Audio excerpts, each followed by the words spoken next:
guys, magandang araw. May panibagong yugto na naman po tayo sa ating vlog-vlogan. So nandito na naman po ang inyong madam na maghahandog na panibagong tips na naman po kung paano kumita sa loob ng sari-sari store. So for today's video, gagawa lang naman po tayo ng panibagong flavor sa ice candy na hindi na kailangan lulutuin, na hindi na kailangan mag cornstarch. Dahil ang sekreto dito para magiging smooth at creamy talaga ang ating ice candy, huwag po nating tipirin sa gatas at saka sa asukal. So ang flavor lang naman po sa ating ice candy sa araw na ito ay langka, jackfruit kung tawagin. Ito lang naman po ay ni-request ng aking customer. So ngayon guys, pinagbigyan ko ang aking customer. Dinayo ko pa to sa ibang market dahil wala po talaga to sa market namin. Bihira lang talaga tong meron pong langka sa aming market. Kaya ngayon, dumayo talaga ako para makabili talaga ako ng langka. Para mapagbigyan ko talaga yung aking customer na nagki-crave ng ice candy na langka ang flavor. Alam nyo ba guys, nabihira lang talaga ang ice candy na may langka flavor. Hindi dahil hindi natin alam kung kailan siya magsisison, kundi matrabaho talaga siya guys. Kailangan talagang maglaan ng oras para sa paghiwa-hiwa. Pero kung meron po kayong grinder o kaya blender, mas okay yon kung yun po ang gagamitin nyo para mas madali. Huwag nyo na pong iman yung akin guys kung bakit ako nagtsatsaga sa paghihiwa. Kasi dito po ako nag-i-enjoy sa paghiwa-hiwa. Alam nyo kung bakit? Yung iba guys, hindi na nakarating sa lalagyan, kundi nakarating na talaga sa bibig ko. Kasi pinapapak-papak ko na talaga to. Kasi paborito ko talaga yung langka. Amoy pa lang guys, natatakam ka na talaga. Hindi mo talaga maiiwasan na hindi ka talaga makakain ng langka. Dati kasi guys, nung wala pa akong sari-sari store, nakagawa na talaga ako ng ice candy na may langka ang flavor. Matrabaho lang talaga siya, pero yung mga Suki Loves mo, maa-amaze talaga sila. Kasi bihira lang talaga ang ice candy na may langka ang flavor. So ayan na guys, natapos na talaga siya at kailangan na talaga natin i-combine ang ating mga ingredients. So ang una nating ilagay guys, ang isang latang kondensada na ang sukat nito ay 1 kilo o 1,000 ml. So ang isusunod na naman po nating ilagay guys ay ang 2 latang evaporada na ang sukat nito ay 360 ml. So pagkatapos na pong nailagay ang 2 latang evap, isunod na po natin ilagay ang ating 1 kilong asukal na puti. So pagkatapos na pong mailagay ang lahat ng kasangkapan, atin na pong ukay-ukayin. Ukay-ukayin po natin ng maigi. At pagkatapos ilipat po natin sa ibang lalagyan dahil dito po tayo maghahalo ng tubig. So maglalagay po tayo ng 2 pitchel na tubig na hindi po natin biglain. Step by step lang talaga ang process nito guys para maluso talaga natin ng mabuti ang asukal na nailagay po natin. So kung nalilito po kayo sa pitchel na sinasabi ko, pwede po kayong gumamit ng litro. Bali 4 na litro na tubig ang ilagay nyo po sa ating ice candy para magiging perfect na talaga siya. So ito na talaga guys ang pinakahuli. Lagyan talaga natin ng kaunting asin para magiging intact talaga yung tamis niya. Ito lang naman po ang sekreto para hindi madaling maumay sa tamis ang ating mga Suki Loves. So eto na, tatakalin na po natin ang ating ice candy. Dapat meron po tayong baso na sukatan kung gaano po kahaba ang ating ice candy. So ang sukat nga pala ng ating plastic guys ay 1 1/2 by 10 po ang ating gagamitin para sa ating ice candy. So ngayon guys, pag-uusapan po natin ang sukat kung gaano po kahaba ang ating ice candy. Kung meron po kayong baso or tasa na may sukat 4 inches, ay pwede ka nang makagawa ng ice candy. At hindi lang yan, mai-hit mo talaga ang target ng ating kikitain.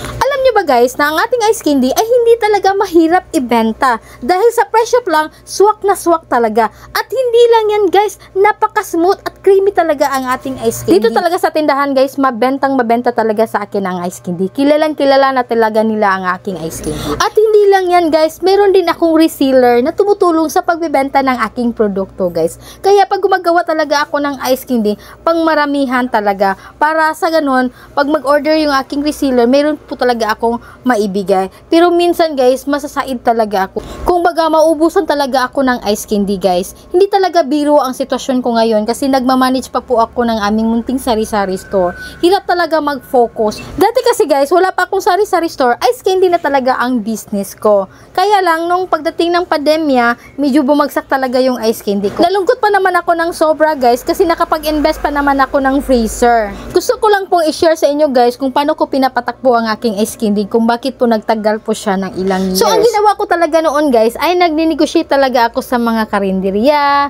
sa kantina pinagtatrabahuhan ko, sa mga tindahan. Nag-iiwan talaga ako guys. Nagtiyaga talaga ako na mag-iiwan ako tapos kukuhanin ko sa hapon. So ang kasunduan po namin guys ay consignment. Babayaran lang nila yung nabenta. Alam niyo ba guys, dati, nung hindi pa ako pinayagan sa kantin namin na mag-iwan ng ice candy, so ang ginawa ko, nilalako ko po yung aking ice candy sa sidewalk. Yung mga tindera po sa tabi-tabi, pinagbibintahan ko yan ng aking ice candy. Tapos yung matira guys, dadalhin ko po sa workplace ko. Tapos ilalagay ko po ang aking ice bucket sa gilid ng aking locker guys. Tapos maglagay po ako ng maliit na lalagyan ng pera para kung sakaling may bumili po sa aking ice candy, idadrop na lang po nila yung kanilang bayad. Kumbaga nagkaroon talaga ako ng honesty store noon sa panahon na nagtatrabaho pa po ako. Sa awa ng Diyos guys, kahit nagkaroon po ako ng honesty store guys na ice candy lang binibenta ko, hindi naman umabot po sa hindi po sila nakapagbayad. Intact naman po talaga ang pera. Kumbaga nakapagbayad naman po talaga silang lahat. Pero sa mga panahon na yan guys, inaasam-asam ko talaga guys na makapaglagay po talaga ako sa kantin. Iba kasi yung nakapwesto guys. Iba kasi yung benta sa nakapwesto na talaga siya. So ayan guys, dumating talaga ang panahon guys na pumayag na talaga ang taga-kantin na mag-iwan na po ako ng ice candy. So lalo na po akong ginaganahan talaga sa pag-ice candy guys. Kasi mantakin mo naman guys na araw-araw ka na talaga mag-iiwan ng ice candy.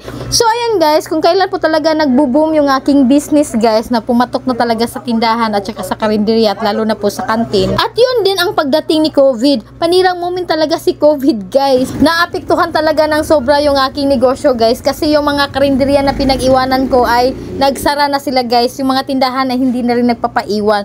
At humina din ang benta ko sa ice candy sa kantin guys. Alam nyo naman guys na yung mga tao matatakot talagang magkasakit. Ayaw nilang yung magkaubo sila at saka magkasipon. Kaya ayon, bumagsak talaga ang sales sa aking ice candy noong panahon ng pandemya. After ng pandemya guys, sa awa ng Diyos guys, nagkaroon talaga ako ng isang munting sari-sari store na hindi ko talaga in-expect guys na magkaroon po ako ng isang magandang pwesto. So nag-start talaga ako sa pagsari-sari store guys way back to 2021. So, at yun din ang taon nga nakapag-decide po ako na mag-resign po sa trabaho. Inisip ko kasi guys na kayang-kaya kong tumbasan ang sahod ko sa kita ng aking tindahan guys. At hindi lang yan guys, tutumbasan ko pa. Kasi i-apply ko pa talaga lahat ng alam kong mga paninda na gusto kong ibenta dito sa kintinan ay pwedeng-pwede. Kasi customer na po ang kusang lumalapit sa akin. Hindi po kagaya noon nga hanapin ko pa ang aking customer para bumili sa aking mga paninda. So advantage talaga para sa akin guys na nagkaroon po ako ng sari-sari store na makabenta po ako ng lahat na gusto kong alam na lutuin o ibenta, mabibenta ko talaga kasi yung customer na talaga ang kusang lumalapit sa akin. So ngayon guys, nandito na talaga ako sa desisyon na pinapasukan ko na magbi-business na talaga at magpo-focus. At hindi talaga biro ang pumasok sa ganitong klaseng negosyo guys. Buhis buhay talaga. Hanggang ngayon guys, nag-a-adjust pa rin ako kung paano ko hinahandle yung aking sarili sa pagbi-business guys. Kailangan talaga sipag at syaga. Nakasalalay lang naman sa mga kamay ko ang kinabukasan ng aking tindahan. So this is it talaga, wala na talagang atrasan. Kaya payo ko sa mga nagsisimula pa lang sa pagninegosyo katulad ko, kailangan talaga sa loob ng sari-sari store mayroon po talaga tayong extra income. Alam niyo ba kung bakit? Pang-support lang naman yan sa mga kinukuha mo sa loob ng tindahan. Alam naman natin guys na maliit lang naman talaga ang tubo ng ating sari-sari store. Hindi naman talaga kalakihan ang tubo natin dito sa ating sari-sari store guys. Kaya magkano lang naman ang ating patong. So, paano naman yon ang mga items na ningat-ngat ni Inday-Inday? O kaya may mga items na na-expire? O kaya mga items na nasisira na hindi na natin kayang ibenta? O diba? So, paano naman yon kung sakaling may umutang sa inyo at hindi talaga nagbayad? At hindi mo talaga maiiwasan yan na may uutang sa iyo tapos hindi magbayad. Kasi meron talagang mga tao na magaling talaga magdiskarte. At hindi naman lahat ng tao guys na pusong bato. Meron naman pong pusong mamon.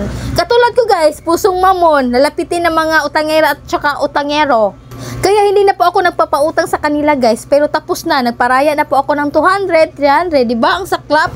Kaya yun talaga isa sa mga rason ko guys kung bakit talaga nagsikap at nagdiskarte talaga ako sa loob ng aking sari-sari store. At para Para naman sa ganun guys, meron po tayong mai-back up sa ating mga unexpected na lugian dito sa loob ng ating tindahan guys. Kaya sabayan mo ng diskarte guys, kahit nasa loob ka ng tindahan guys ay kumikita ka. Alam nyo ba guys na lahat ng ingredients na ginagamit ko sa aking mga paninda ay nasa loob lang talaga ng aking tindahan. So ang sekreto ko talaga dyan guys, na lagi po akong may ingredients. Kung sakaling maubusan ako, makagawa talaga ako kaagad. Sa tuwing mamimili talaga ako ng mga paninda ko guys, nag-overstock talaga ako sa mga ingredients na kakailanganin ko sa aking mga paggawa ng ice candy, paggawa ng munchkin, paggawa ng pastillas. Lagi talaga akong meron yan. Para naman sa ganun, makagawa kaagad ako kung sakaling maubos na kaagad ang aking paninda. Maraming salamat po sa lahat ng sumusuporta ng aking vlog at patuloy pa rin tinatangkilik ang aking channel at sana po hindi po kayo magsasawa sa panonood ng aking mga vlog. At sa mga baguhan po sa aking channel, salamat po kung umabot po kayo sa part na ito at sana po nagustuhan nyo po ang video kong ito. At huwag nyo pong kalimutan na pindutin ang subscribe button and hit notification bell para lagi po kayong updated sa mga videos na aking ina-upload. At kung ikaw ay may mga katanungan, huwag nyo pong kalimutan na mag-iwan ng comment po sa baba para naman po sa ganon masagot po natin ang lahat ng mga katanungan ninyo. So dito po nagtatapos ang ating video. Thank you for watching. Bye bye!